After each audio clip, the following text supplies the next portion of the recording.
Olá, espero que todos estejam bem. No vídeo passado, eu estive falando sobre a escola estoica. Falei um pouco sobre as particularidades desse movimento filosófico, que também foi um movimento filosófico que surgiu lá após a ascensão de Alexandre Magno, filho de Filipe II, que foi rei da Macedônia. E após a ascensão desse grande rei, logicamente que houve aí o surgimento de várias correntes filosóficas, dentre as quais eu quero continuar tratando, porque em um vídeo anterior eu estive falando sobre a escola estoica e suas particularidades. E no vídeo de hoje, no momento de hoje, eu quero estar tratando sobre uma outra escola que também surgiu após a ascensão de Alexandre o Grande, após o momento em que ele ascende ao poder, após a sua fase. E eu quero estar justamente falando sobre mais um desses movimentos. E hoje eu quero me ater especificamente ao movimento cinismo. O que foi o cinismo? O que foi a filosofia cínica? Bom, antes de mais nada, é importante que saibamos que a filosofia, ou o cinismo, foi uma filosofia antiga, surgido na Grécia, assim como foi também o estoicismo e as outras que falaremos depois, fundada por um cara chamado Antístenes.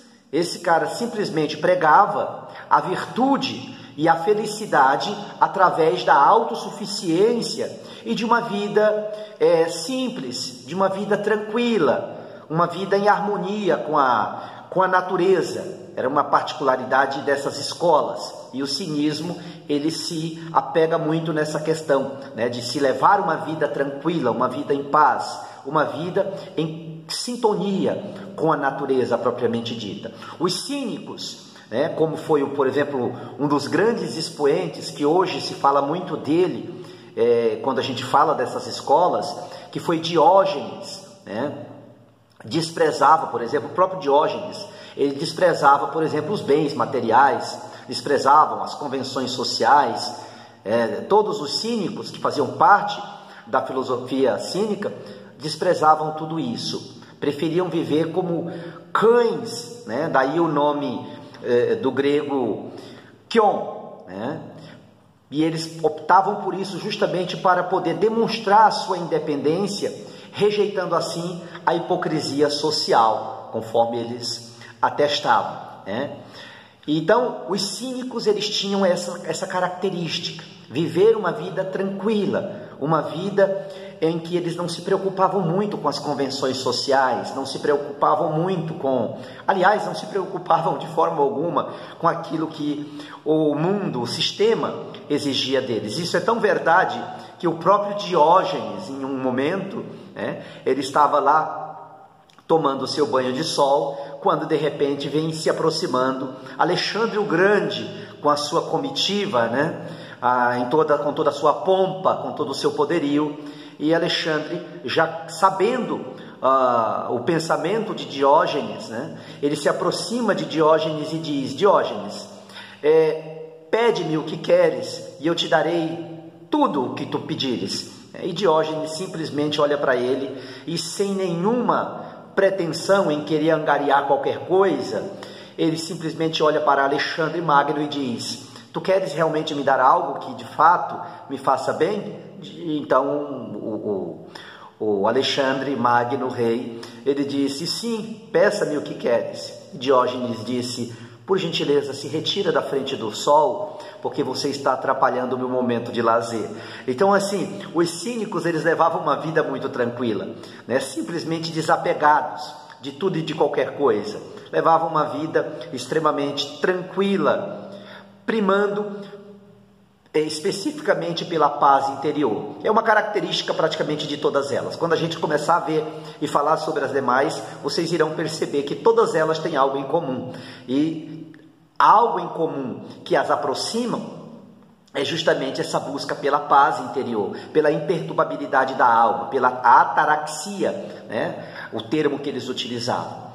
Então, o cinismo tinha essa característica, esse desprezo que eles demonstravam com relação a qualquer coisa que trouxesse algum tipo de prendimento, né? Algo que viesse a prendê-los na matéria. Uma vida simples e natural para eles era praticamente tudo. Eles acreditavam, como disse, na felicidade, daquilo que os gregos chamavam de eudaimonia, né?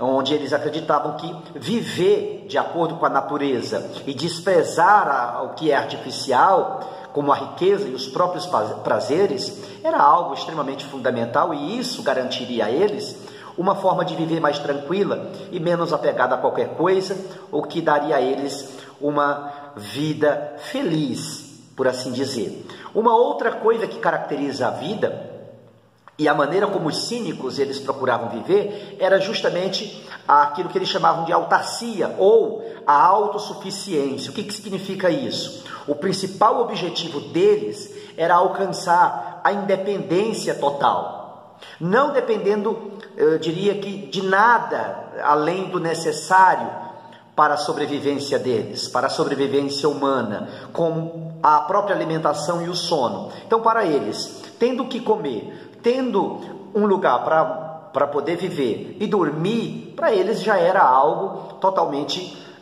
útil.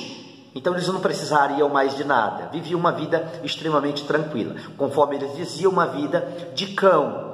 Mas entenda, essa vida de cão no bom sentido da palavra, tá? Então, para eles, viver uma vida tranquila, em conformidade com a natureza, sem ganância, sem esperar qualquer outra coisa que lhes trouxesse um certo prendimento na matéria, para eles, isso sim, por si só, já era uma vida tranquila, uma vida sossegada, que lhes garantiria uma paz interior bacana. Bom, uma outra questão que caracteriza esse movimento, essa escola filosófica, era a rejeição das convenções sociais. Para os cínicos, desprezar, por exemplo, as normas sociais, a política, as próprias etiquetas, né? Considerar a vida como algo a não ser vivida, presa dentro dessas coisas, era algo que lhes daria ali uma vida e uma sensação muito tranquila. Então, não se envolver com questões políticas, não se envolver com convenções sociais, não se envolver com essa coisa das exigências que eram feitas a eles, ao mundo naquele momento. Para eles, isso já era algo extremamente importante. Então, para eles, não ter nenhum envolvimento com a política, não ter envolvimento com qualquer outro movimento, mas viver de uma maneira autônoma, independente, desligado de outras e de qualquer coisa, para eles já era algo muito interessante, muito importante. Então, os cínicos, eles se caracterizam justamente por conta dessa questão do desprendimento a qualquer outra coisa que se possa imaginar dentro da dialética, na matéria. Os cínicos, eles são, na realidade, um grupo que se destacou muito por essa questão de não se prender muito a nada que estivesse ligado à matéria, aos bens materiais, à ganância, à luxúria ou qualquer outra coisa. Para eles, viver e obter a felicidade, no sentido de manter a paz interior, já era para eles a maior riqueza. Espero ter ajudado, espero ter trazido aqui algumas contribuições no sentido de mostrar as principais características desse movimento filosófico. Fico por aqui, agradeço a todos pelo momento em que vocês estiveram ou estarão a assistir este vídeo. Um forte abraço e até uma outra ocasião.